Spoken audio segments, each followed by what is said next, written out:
This is TVC News at 10, reaching you live from our headquarters here in Lagos. We begin in the north-central part of the country, where the killing of 7 locals in Rawuru village in Barkin Ladi Council area of Plateau State on Friday has caused an uproar across the state. A group known as the Global Society for Middle Belt Heritage is making strong allegations against the military. Members of the group allege that the military was in the area hours before the invasion. This claim is the same made by the Berom Youth Molders Association. They want the SDF personnel removed from attacked villages and replaced with a mobile police squad instead. Our correspondent, Funam Joshua, reports on the development. Residents are slowly losing confidence in the special military taskforce, Operation Safe Haven, due to what they perceive as lack of preemptive or corresponding response to unrelenting attacks by bandits.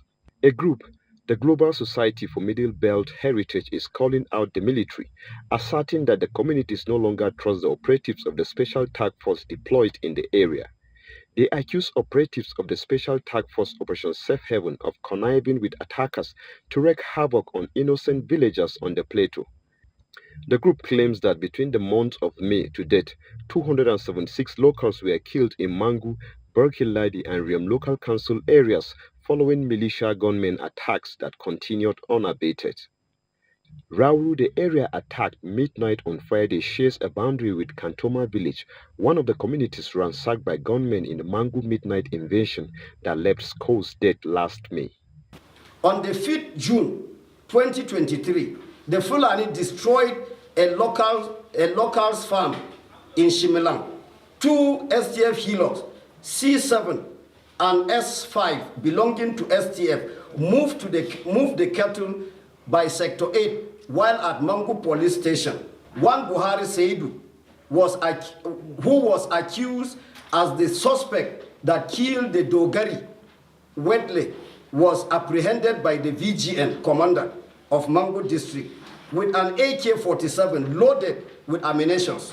He was handed over to the FOB Giambwas, and up till now, there is no information about him. We demand the immediate withdrawal of military from all checkpoints and replace them with mobile police. And this means the immediate removal of the GOC/STF commanders. The Fulani should vacate our ancestral land with immediate effect. There is an urgent need for government at all levels to focus on putting an end to these demenacing attacks that keeps recurring in communities in Plateau State. Funam Joshua, TVC News, Jos. Well, let's tell you that we're making efforts to get reactions from the military over the allegations leveled against them. Well, let's bring in the leader of the Human Rights Watch and Rescue Operation, Jerry Datim. He joins us to talk to us about what's been going on in Barkin Ladi. It's good to have you join us on the news at 10. First, walk us through what happened on Friday. Good evening. Yes, sir. Go ahead and walk us through what happened on Friday. We understand that at least 7 locals were killed in Rawuru village, that's in Barkin Ladi Council area of Plateau State. What really happened? Yeah, really, what happened on Friday night at about 8:45 p.m., I got a distress call from one of the locals because we share boundary with them. And the person called me that there is a gunshot going on in Rawuru, where they sighted some men in military uniform, well-dressed, and that they were shooting sporadically at the locals. So people were trying to run away.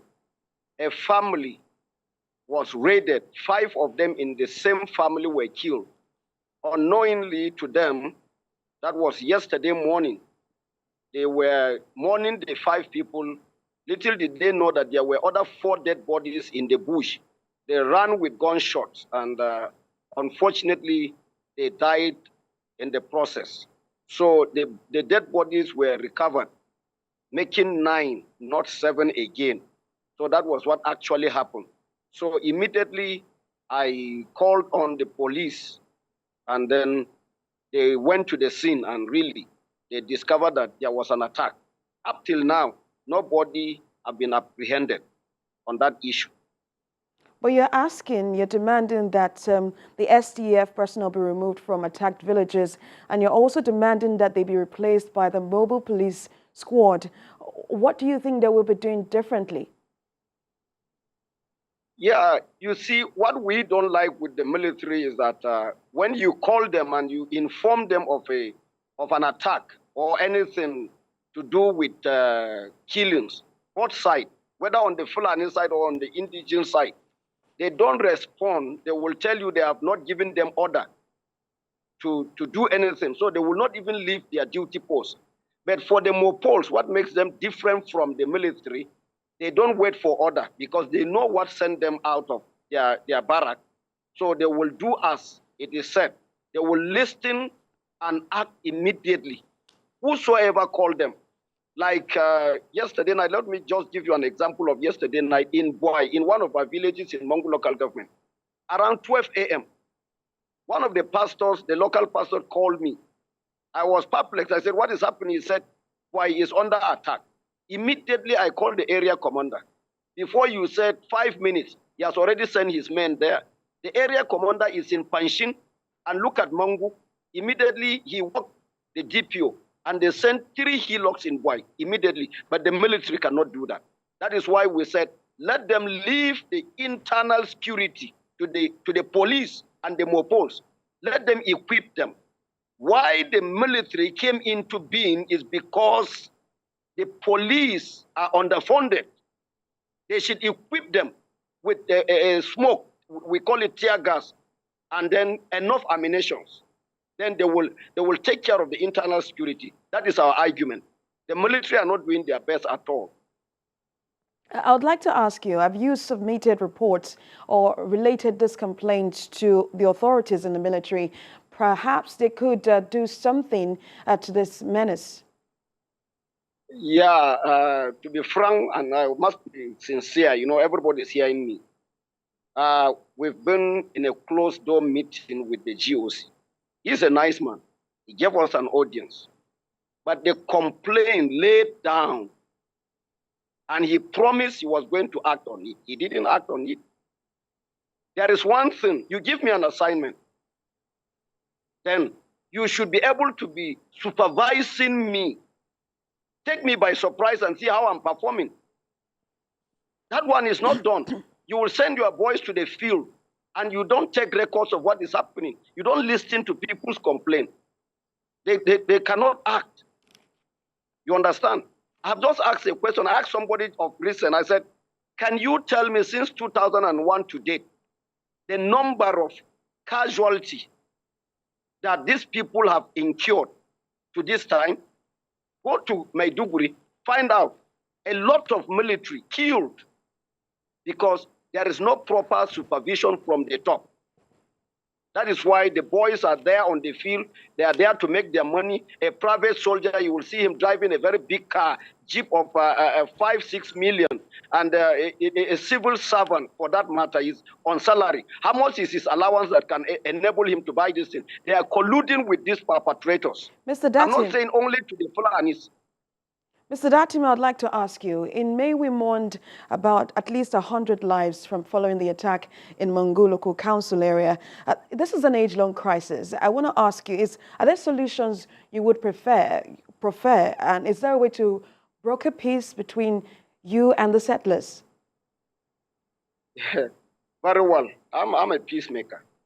I will, you see, the 276 lives is almost a whole town. You understand? I'm not happy counting dead bodies. I did the burial myself. And we can sit down and broker peace. But the political will is not there. It's not there. The political will is not there. You will call some people from Abuja that they are leaders of so and so group. You will call people from Jos, and you take them to Mangu that they are leaders of so groups. They are not living in that community, for heaven's sake. If they really want us to live in peace, they want to broker peace, let us go to the grassroots, sit down with the people, find out. They are the ones in pains. It's not my Mishkara Muravul that is in pains. He is somewhere resting. It's not the Mieti Allah chairman who is in Abuja that will come here and broker peace. He doesn't know what is even happening. They will only tell him they wrestle cows. He is not there on ground. So that is the major reason why the political will should go back to the people at the grassroots. For instance, let me just add to that. Right now, my local government headquarters is under lock and key. They have declared 24 hours curfew. You know why? That a Fulani boy was killed and they found the dead body and they took it into the mosque. Immediately they took the dead body to the mosque. Shikenan, let's say, Mujamu Farah that let's go and start. And a Christian fellow was passing. He doesn't know anything about it. He was macheted. Presently, 13 people have been seriously injured. Mr. Datim. We have 9 people at the police station there. Where are the securities? Where are the politicians who are supposed to sit down and have a chat with these people? Call these people on the street so that you can be peace with them and it will be okay. Hopefully after now we'll get reactions from the military over the allegations that you have raised in this interview. Thank you so much for joining us on the news. That we just spoke with the leader of Human Rights Watch and Rescue Operation, Jerry Datim. Thank you so much.